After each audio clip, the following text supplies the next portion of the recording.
when we have an infinite amount of possibilities of ways in which we could choose to go this way or that way, ultimately some people become very overwhelmed by all of the potentialities, all the possible options, that then they choose not to make a choice, and that is a choice in and of itself. Not making a choice because you're fearful of the potential outcomes of the choice that you make, or maybe if you choose, then you can't choose an alternative way because you chose one way. And we're not infinite beings, so we have this very finite life, and you can only make so many, you can only go so many directions, depending on what it is that you're ultimately trying to choose in this case, because you can choose to go one way and be like, you know what, actually, I kind of want to go back and I kind of want to do this instead and go a different direction. And we, aren't always as young as we once were, or as you are right now, so you don't always, you can't always start from the prime of your life and the decisions that you ultimately end up making.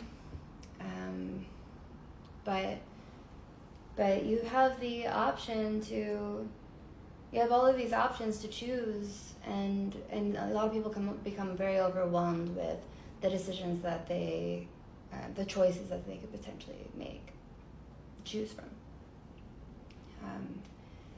So, oftentimes people, they abandon themselves when they choose to go along with whatever someone else wants of them, rather than making choices for themselves because it feels easier.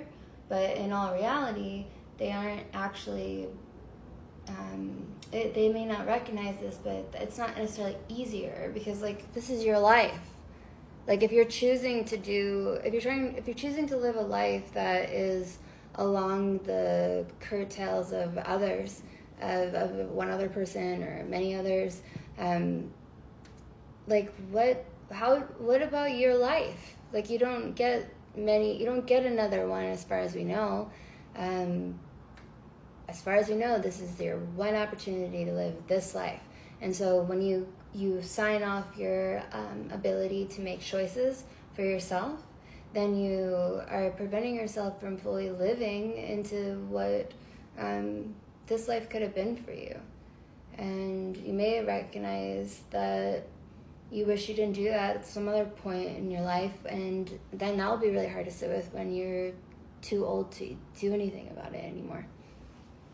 So you can't run from making decisions. You can't run from confronting the things that are important to confront for too long, because ultimately you're going to be met with them and you're going to have to confront them at some point.